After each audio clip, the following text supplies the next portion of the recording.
बोलिए श्री सद्गुरु महाराज की जय। गुरुदेव महाराज की जय। ऋषि याज्ञवल्क्य की पत्नी का विश्वास परमात्मा के ऊपर। आइए जानते हैं कैसा विश्वास था, कैसी प्रेम की भरी हुई और कैसे भगवान के प्रति दिन रात अपने में लगी हुई अपनी आत्मनिष्ठ ऐसी स्त्रियां अगर हमारे भारत में हो जाएं तो हर जगह जागृति आ जाए, कहीं कलेश दवेश का लेस मात्र भी ना दिखाई दे, वो पाप पराजित हो जाए। मैं ऐसी अपनी माता को बार बार प्रणाम करती हूँ। माताएं अगर जाग जाती हैं तो हर जगह शांति बन जाती है, लेकिन माताएं इसी भाव में ही, छोटे भाव में ही लगी रहती हैं कि कुछ मांग लें, या बच्चों के प्रति या पति के प्रति या बेटी के लिए या घर या गाड़ी बंगला, इन्हीं की मांग करती रहती हैं। और जो माताएं ऊंची हो गई, ऊंची जिन्होंने साधना कर ली है, अपने को जिसने जान लिया है, वो माताएं उस पार चली जाती हैं और हर एक इंसान को भी और ज्ञान को भी, अपने घर वालों को भी और अपने पड़ोसियों को भी, सबको ज्ञान करवा देती हैं और समझा देती हैं और समझाने में पूर्ण समर्थ हो जाती हैं। तो आज जानते हैं याज्ञवल्क्य ऋषि की दो पत्नियां थी, एक थी मैत्री और एक थी कात्यायनी। कात्यायनी माता तो अपने घर में ही लगी रहती कि झाड़ना है, बुहारना है, क्या खाना है, क्या पीना है, आज क्या बनाना है, स्वाद भोजन करती थी और अपने घर में ही लगी रहती थी। उसकी नियति थी बस घर में ही वस्तु जोड़ती रहूं, नश्वर चीज़ों के पीछे भागती थी। लेकिन जो मैत्री थी वो ज्ञान की देवी थी, बड़ी समर्पण थी परमात्मा के ऊपर और बड़ा विश्वास था गहरा, और भक्ति किया करती, सेवा किया करती दिन रात। उसका मन सेवा में ही लगा रहता था अपने पति की दिन रात। और जो साधु जन बाहर द्वारे आते तो उनकी सेवा किया करती थी, अपने बच्चों की, अपनी उस बहन की भी बहुत संभाल रखती थी, लेकिन अंदर से परमात्मा से जुड़ी हुई थी। तो बहुत सारे दिन बीत गए। जब 50 साल के हो गए याज्ञवल्क्य जी, इतनी उम्र हो जाती है जब वैसे ही ऊब जाते हैं संसार के पदार्थों से, साधनों से, करते करते। जब मनुष्य सोचता है कि घर से बाहर भाग जाऊं, कहीं ना कहीं शांति मिल जाएगी मुझे, यहाँ मुझे भगवान नहीं मिलेगा, परमात्मा अगर मिलता है तो घर से बाहर जाकर ही मिलता है, वनों में ही मिलता है। कुछ लोगों की सोच है जो सोचते हैं कि बाहर वनों में ही परमात्मा मिलता है, यहाँ परमात्मा है ही नहीं, हम कैसे मिले। दिन रात यही उनको चिंता सताती है और मांग करते रहते हैं कि अब घर हो जाए, गाड़ी हो जाए, बंगला हो जाए, पुत्र हो जाए 4-5, कोई खेती करे, कोई बाड़ी करे, कोई कमा के लाए और कोई बच्चों को संभाल ले और कोई हमारी सेवा कर ले। कई कई पुत्रों की मांग करते हैं, 4-5 तो पुत्र होने ही चाहिए, ऐसा सोचती हैं माताएं भी, पिता भी जो कम पढ़े लिखे हैं। तो एक दिन सोचा कि दोनों पत्नियों को इकट्ठा किया, बुलाया, हे देवियों, तुम दोनों मेरे पीछे से लड़ाई करोगी, इसलिए मैं तुम्हारा बंटवारा करके मैं इस गृहस्थ आश्रम को त्यागना चाहता हूँ, मैं यहाँ से जाना चाहता हूँ। तो कात्यायनी माता तो बड़ी खुश हुई, उसको तो अपने कूदने लगी दोनों हाथ कि ओहो, मेरे तो हाथ में अब चौधर आ जाएगी, जैसे आती है सत्ता, हमारी हरियाणवी भाषा है।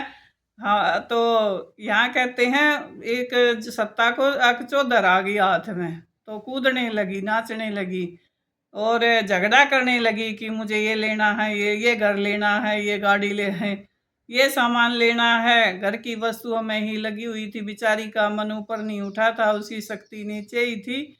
तो उसका कसूर भी क्या था, माया ने ढक रखा था, आवरण पड़ा हुआ था, कुछ जान न सकी, ना सेवा कर सकी और ना मन निर्मल हुआ। लेकिन जो मैत्री माता थी वो बड़ी दुखी हुई, बड़ी नाराज हुई, अपने पति की बातों से बहुत ही नाराज हुई, उसे बहुत ही दुख हुआ। वो तो सोच रही थी कि मेरा पति तो बहुत ही समझदार है, ज्ञानी है, सहनशीलता वाला है, लेकिन जब उसने ये बात उसके मन से सुनी तो बड़ी तंग हुई और उसने प्रश्न किया कि हे प्रभु, अगर घर में भगवान नहीं मिलता तो मैं भी तुम्हारे साथ चलूंगी, मुझे भी तुम्हारे साथ चलना है। उनके स्वामी याज्ञवल्क्य ऋषि बोले, हे परिया, तुम क्या करोगी वन में? घर में रहो, आराम से अपना भजन करो, और यहाँ मुझे परमात्मा नहीं मिलेगा। तो वो प्रश्न करती है कि तुम्हें यहाँ नहीं मिलेगा तो मुझे क्या यहाँ छोड़कर जा रहे हो? तुम्हें मुझे भी तुम्हारे पग चिन्हों पर चलना है। याज्ञवल्क्य जी चौंक गए कि इसमें इतना, या चाहती है कि अमरता को जानती है और भगवान को जानती है। मैं तो सोच रहा था ये वैसे ही लगी रहती है, अपने सेवा करती है, लेकिन उसके मन में जो सवाल उठा उसने, उसके पसीने आ गए एकदम। याज्ञवल्क्य जी सोचने लगे कि ये कैसी आन पड़ी आज, ये मेरे साथ कैसे रहेगी, कहाँ से खाएगी, कहाँ सोएगी, कहाँ रहेगी। तो फिर प्रश्न करते करते माता मैत्री ने कहा कि अगर भगवान नहीं है, वो तो अपना उसको समझाने के लिए कह रही थी ये प्रश्न, लेकिन वो ज्ञानी थी, समझदार थी, उसके पास प्रज्ञा बुद्धि थी, विवेक था, ज्ञान था, किसी जन्मों का पुरानी भक्ति उसकी जुड़ी हुई थी, और अपनी पति के सेवा के कारण, पति ही औरत का स्वामी होता है, वही गुरु होता है। जो मान लेती है, मन से सेवा करती है, तो उसके समक्ष कोई ठहर नहीं सकता। तो बोली कि मेरे हे स्वामी, अगर यहीं इसी में रहना है तो कैसे, मैं क्यों उलझ के रहूं सारी उम्र, मुझे भी जाना है आपके साथ। तो उसने जिद लगा ली। तो उसके पति ने समझाया, फिर उसकी परीक्षा ले रही थी, और फिर थोड़ी देर में सवाल करती है, हे स्वामी, तेरी श्रद्धा कच्ची है। अगर हमें परमात्मा इस घर में ही दे देगा सब कुछ, गाड़ी बंगला बटेऊ और बहू, अच्छी कोठी बंगला, सभी कुछ देता है, तो क्या आपको अपना आपा नहीं देगा? क्या आपको अपनी शरण नहीं देगा? क्या आपको अपनी सेवा नहीं देगा? क्या आपको अपने हृदय में नहीं बिठा लेगा, या तुम उनके चरणों में बैठ जाओगे? हे प्रभु, आज तुमने कैसी बात कही। मैं तो आपको बहुत ही समझदार सोच रही थी, बहुत ही ज्ञानी जान रही थी। मुझे तो बहुत दिनों के बाद पता चला कि आप, लेकिन कभी कभी आवरण आ जाता है, और आवरण मैला होने के कारण इंसान की बुद्धि काम करना छोड़ देती है, और कई बार सोचता है घर से बाहर चलूं, क्योंकि इस रास्ते में बहुत ही कांटे हैं, बहुत ही विघ्न हैं। देवी देवता काल घर गृहस्थी हर कोई पल्ला खींचता है ना। आगे चालू कैसे ओ की डगरिया, जब चालन की करूं तैयारी, जब चलने की करूं तैयारी, मोह माया खींचे मेरी पकड़े चदरिया, मोह माया खींचे मेरी पकड़े चदरिया। तो जब भी इंसान जाता है तो उसे खींचता है, ऊपर की तरफ उठता है, अपनी शक्ति उठाता है, और परमात्मा को चाहता है तो हर कोई दुश्मन बन के खड़ा हो जाता है, और अमरता के लिए अपने खुद ही सब ओटना पड़ता है। सभी से अपने मन से लड़ाई होती है। हमारे जो होते हैं मोह माया क्रोध, यही हमारे शत्रु होते हैं। कोई हमारा शत्रु नहीं होता दूसरा, क्योंकि हमारी छोटी सोच होती है। हम दूसरों के बारे में गलत सोच लेते हैं, कुछ ना कुछ ये मन करता ही रहता है। मन ही काल है, मन ही देवी देवता, मन ही भूत प्रेत, मन ही हरि हो जात है, जो सुमरण करे सचेत। तो मन ही सब कुछ है। मन की ही चाल जिसको समझ में आ गई तो वो उस पार चला जाता है। उस पार माने उस शांति को प्राप्त हो जाता है और यही अमरता तक पहुंचा देता है, भव सागर से पार हो जाता है। तो उसकी पत्नी ने इतना समझाया याज्ञवल्क्य ऋषि जी से कि आपकी श्रद्धा कच्ची है, आप में ऐसी ऊंची बुद्धि नहीं आई जो आपने ये छोटी छोटी वस्तुएं मांग ली, अपना घर बसा दिया और चलने की तैयारी कर ली कि अब मेरा काम पूरा हो गया है। हमारे बाबा थे जो गरीबदास थे, धन्ना भगत थे, कितने थे जिन्होंने सभी ने घर में ही परमात्मा को पाया है, जाना है, और औरों को भी बहुत सभी को उतारा है। कितनी ही आत्माएं उन्होंने अपने सतलोक में पहुंचाई हैं और शांति को प्राप्त हुए हैं। मन का समझ में आना, मन का ठहरना और आसक्ति छोड़ देना, संसार के प्रति जो नश्वर है, सब कुछ नश्वर है। कोई कोई तो कहता है मेरे पास पता नहीं क्या है, थोड़ा सा कुछ मिलते ही, थोड़ी सी सत्ता मिलते ही, थोड़ा सा धन मिलते ही, 2-4 कोठी बंगले खड़े होते ही पता नहीं क्या अब हाथी बन जाता है ये मन। उनका कसूर नहीं है, आवरण पड़ा हुआ, जानते नहीं है, क्या पता जानेंगे भी या नहीं, क्योंकि उन्हें ये जो लक्ष्मी है, माया है, अंधा बना देती है और फिर घमंड को जगा देती है। घमंड इतना बड़ा हो जाता है कि रावण की तरह अपने परिवार को भी लेकर डूब जाता है। सतर्क रहें, सावधान रहें, इन चोरों को अपने में ना घुसने दें। अपने घर में अपने 9 दरवाजे बंद रखेंगे, दिन रात इसकी संभाल करेंगे, अच्छी संभाल करेंगे, इसको रखेंगे, इसके चौकीदार, अपनी बुद्धि के द्वारा तो हम पार जा सकते हैं, नहीं तो बहुत बहुत हुए हैं। अरे मनुष्य तू तो क्या है, कहते हैं रावण चानूर कैसे कितने कितने आके इस संसार में जा लिए हैं, तेरी क्या बुनियाद है। जीव जन्म धर ले तो बहुत सारे आए हैं, बहुत सारे गए हैं। इसलिए उस धर्म पत्नी ने, उस मैत्री माता ने अपने पति को इतना समझाया कि तेरी श्रद्धा इतनी कच्ची कैसे रह गई। बहुत रोई उस दिन, बड़ी दुखी हुई कि हे प्रभु, तूने इतना कच्चा विश्वास किया, तूने ऐसी वस्तु क्यों नहीं मांगी जो अमर है, तूने ऐसी छोटी छोटी चीज़ें मांगी और घर से चलने की तैयारी कर दी। तो अब आज से आप अमरता को मांगे, उनसे ज्ञान मांगे, बुद्धि मांगे और उनकी शरण चरण मांगे, और या हे प्रभु मुझे नहीं छोड़ना, ऐसे उसे विनती करके अपनी श्रद्धा पक्की करनी चाहिए हमें। जब हमारी श्रद्धा जागेगी तो परमात्मा में आने में और हमारे अंदर बैठने में और दिखने में कोई देर नहीं होती है। सदगुरु सबका ध्यान रखते हैं, वो कण कण में है, जीव में जर्रे जर्रे में है, हर एक का ध्यान रखते हैं। अगर कोई भक्ति नहीं करता उनका भी ध्यान रखते हैं, लेकिन भक्ति करता है, जो भी चाहता है, जो भी उसका इच्छा होती है, मोक्ष की होती है या कुछ पाने की होती है, सभी का मनोरथ पूरा करते हैं। परमात्मा की नज़र हर किसी पे है, हर किसी को अंदर बैठा ही लिख रहा है, देख रहा है, पूरी की पूरी रील उसे दिखा देता है जो चाहता है।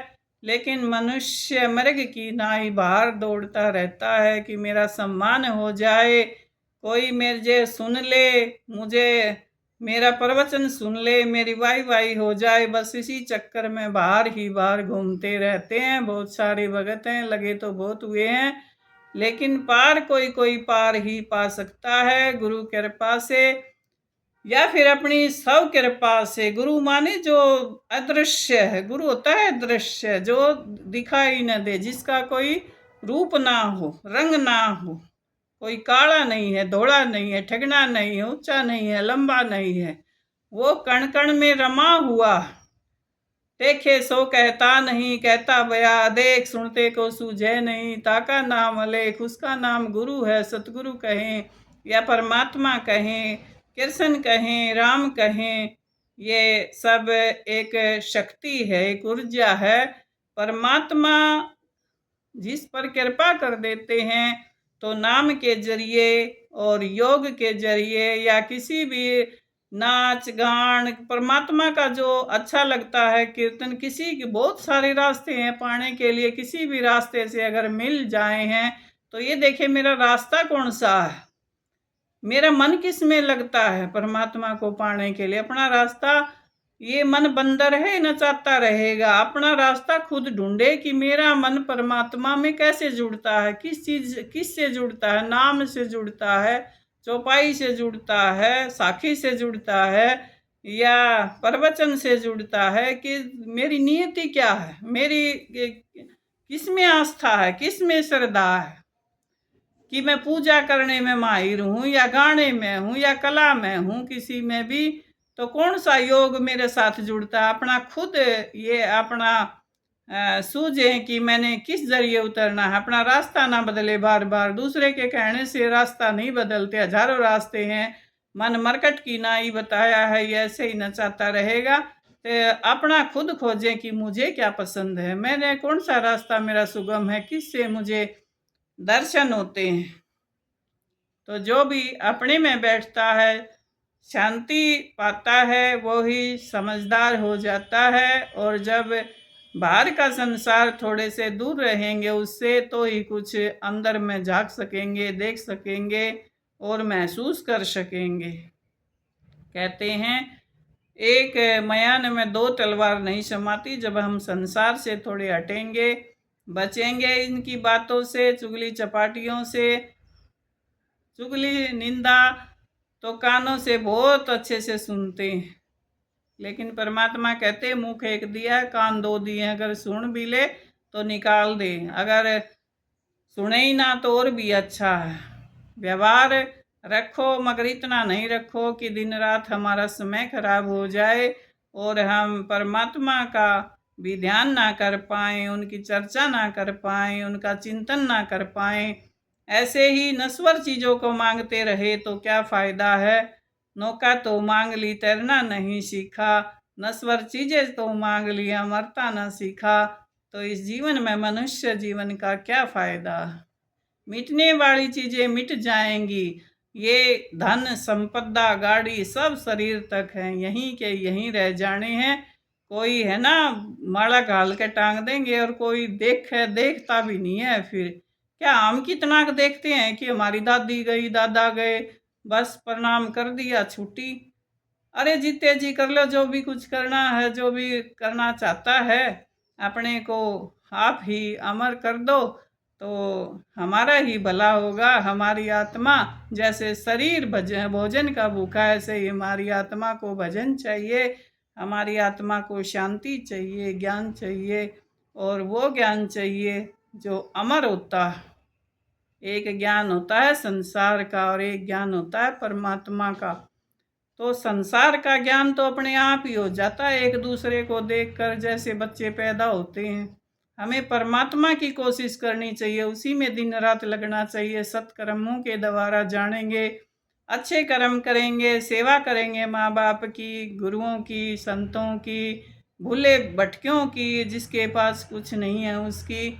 लेकिन अपनी समझ के द्वारा, अपनी इस मन की चाल के द्वारा अमीरों की करते हैं। अमीर को तो अगर 1000 देने होते हैं तो 2000 देते हैं अपने कार्य निकलवाने के लिए, लेकिन गरीब की गरीब की तरफ ध्यान नहीं दिया जाता।